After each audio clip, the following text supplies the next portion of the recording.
if he's there at 4, this is a sprint to the podium situation to me if I'm Joe Douglas. Let's talk about the trenches. Guys, offensive line group this year is really fun, and there's a lot of names that we are expecting to hear their name called very early in this draft. But the number one question that I want to hear from everybody on is how many actual offensive linemen do we think get drafted in the first round across tackle, guard, and center?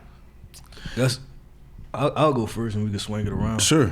I'll go 7. I think the 4 offensive tackles, and I think there's 3 interior offensive linemen that'll get drafted. Okay. Yeah, I'll go 7 as well. I'll give you Penning, Cross. That's the next bit of the content. Hold on to that. Okay. 7. I think we might get 8. Okay. Wow. Go ahead. I think 6.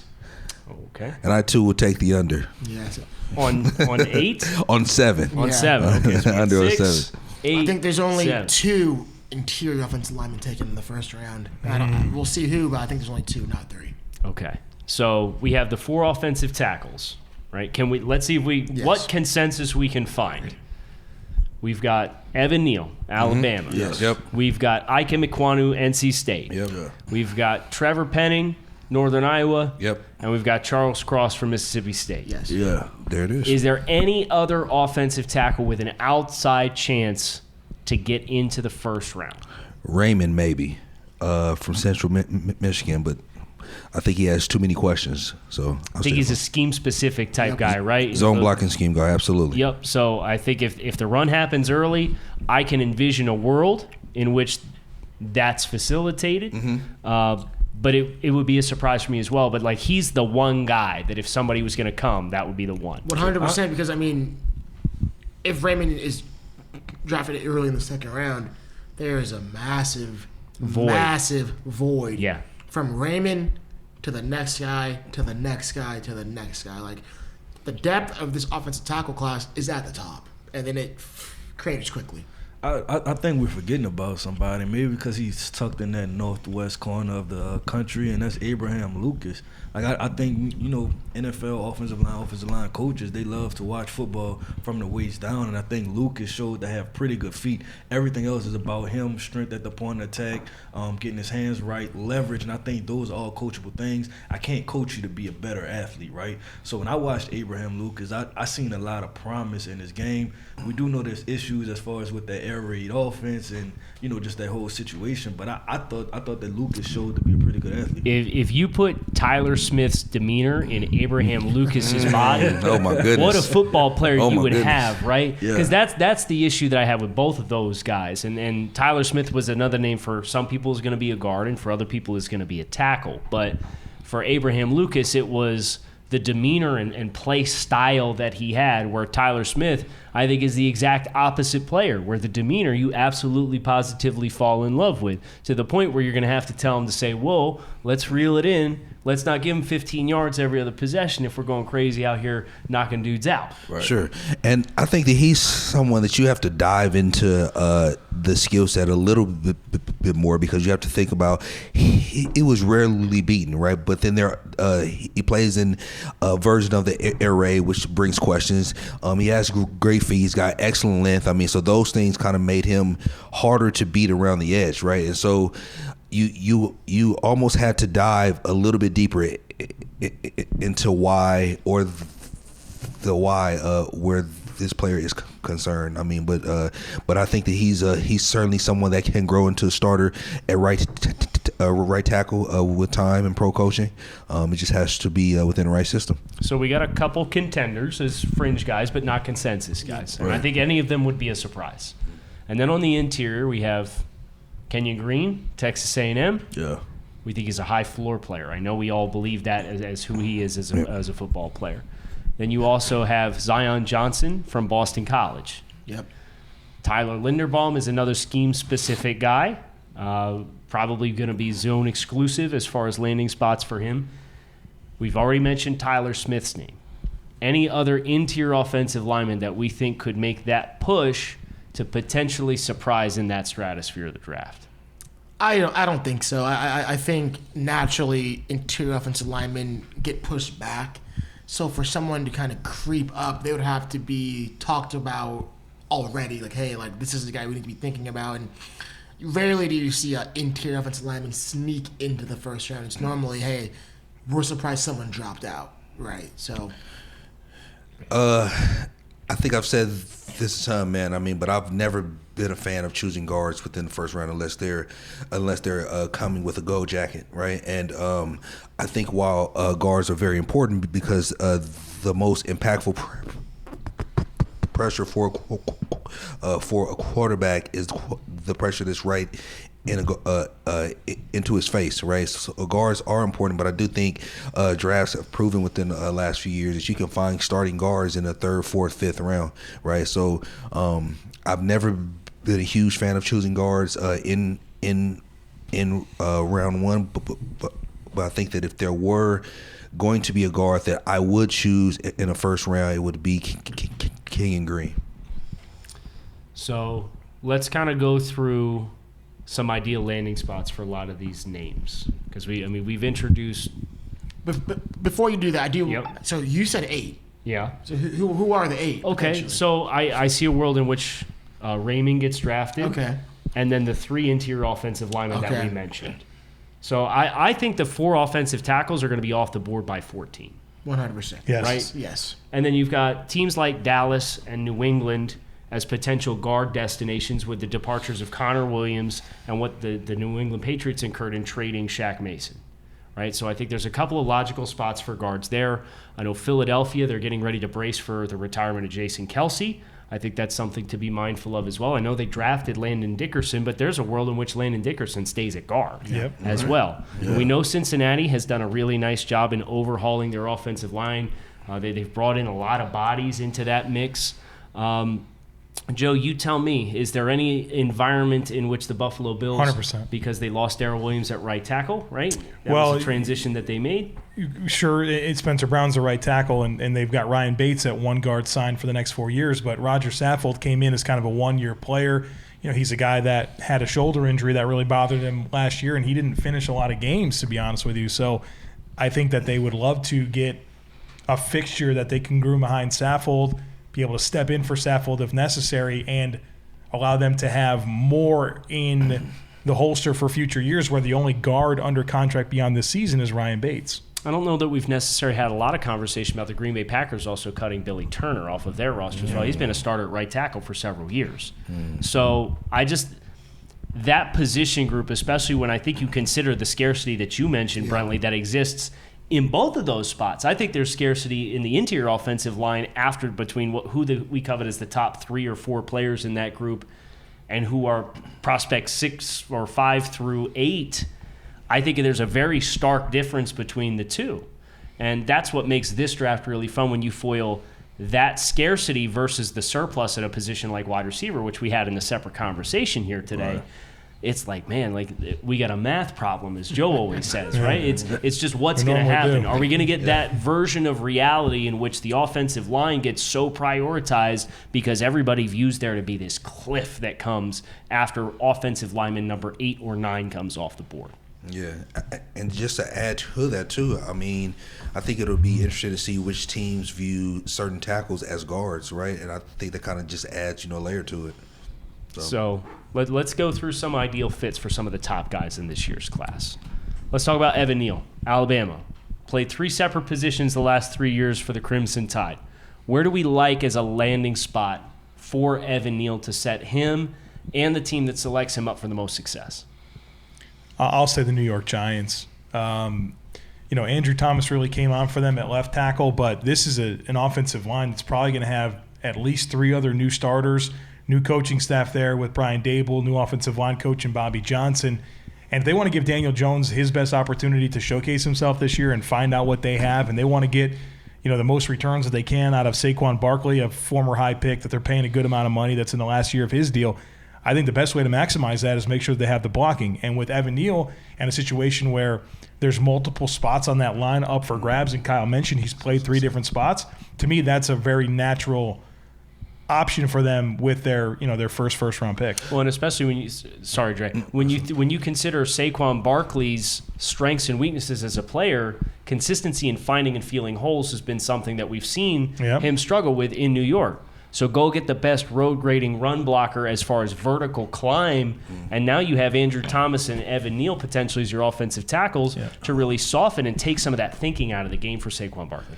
Joe, just curious if Joe saw them drafting Neal and playing him at left tackle and moving Thomas to right tackle, or just drafting Neal to play him at right tackle. I wouldn't mess with the growth of Andrew Thomas at left tackle.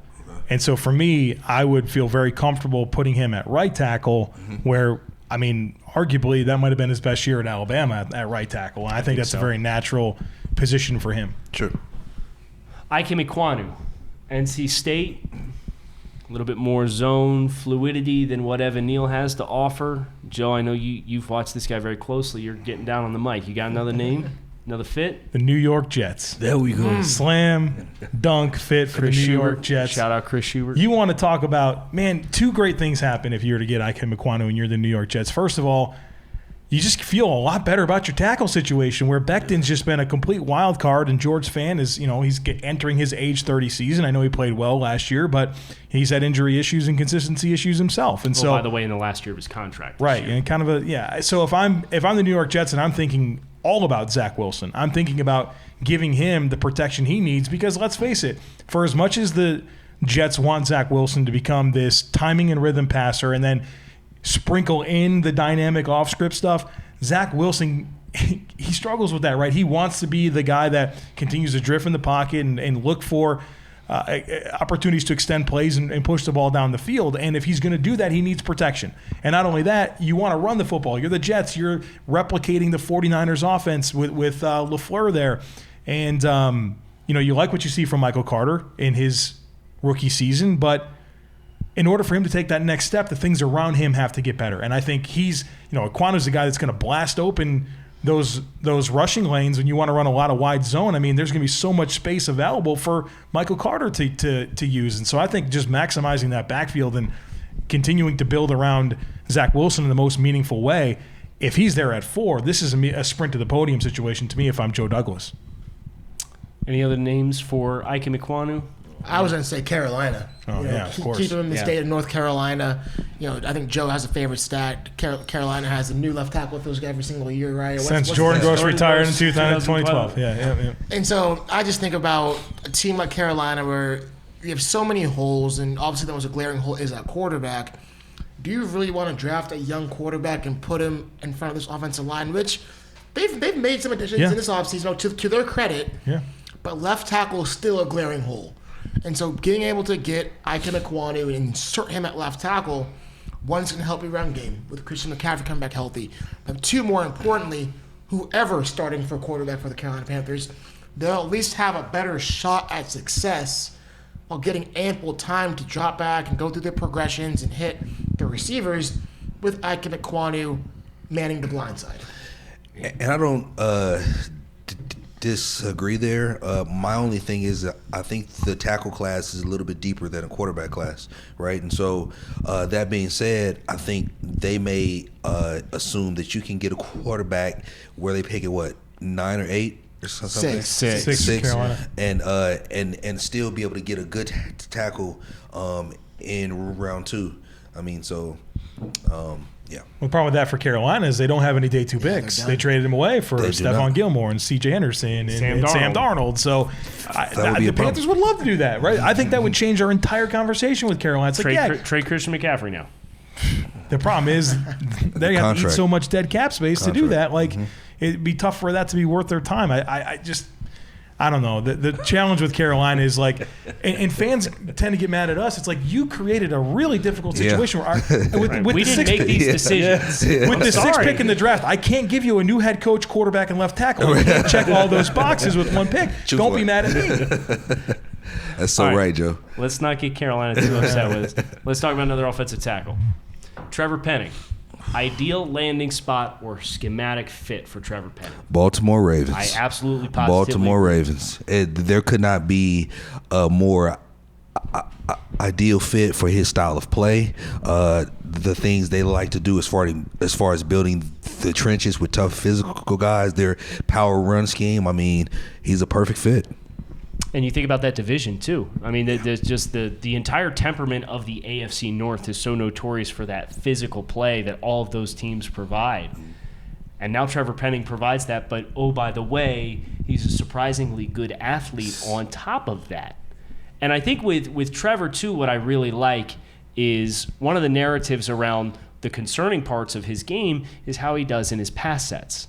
Can you think of a better quarterback to help make sure if you do blow some protections and your pass sets, he's going to make that guy miss, Absolutely. right? We're getting Ronnie Stanley back healthy. I know he struggled with injuries the last 2 seasons, but you get Ronnie Stanley back, and then you put Trevor Penning on the other side. Your offensive tackle situations look very, very good. Should we be talking about Seattle as well? I mean, like, do you think Penning screams Seahawk to me in so many different ways? They're picking number 9. And you know they're going to want to run the football They now. need to. They don't have a quarterback. Absolutely. And they have a lot invested in their backfield, and Dwayne Brown's not re-signed at this point, right? So, like, they have a gaping hole there at one of their tackle spots at least. It seems like Seattle needs tackles every year. It That seems like, right? was going to be the only question I had, and y'all know a whole lot more than what I would know, and that's their philosophy, right? Because how many years have we said Russell Wilson needs protection, and they failed to address it? So that would be the only question is why would they? Well, They haven't had a first-round pick with this. that's true. That's Right. that's the issue. You know, it's not like they've been picking in the top 10 very often. But even extending further back than that, it was that whole Tom Cable era of trying to circumvent the offensive line by not, they would go after athletes with certain skill sets instead of offensive linemen with actual developed traits. Yeah. And that was the ideology. So I think that's a big part of that reason why it has felt like, Seattle, like, get that offensive line right. For like 6 years, it felt like you could give Russ a lot more.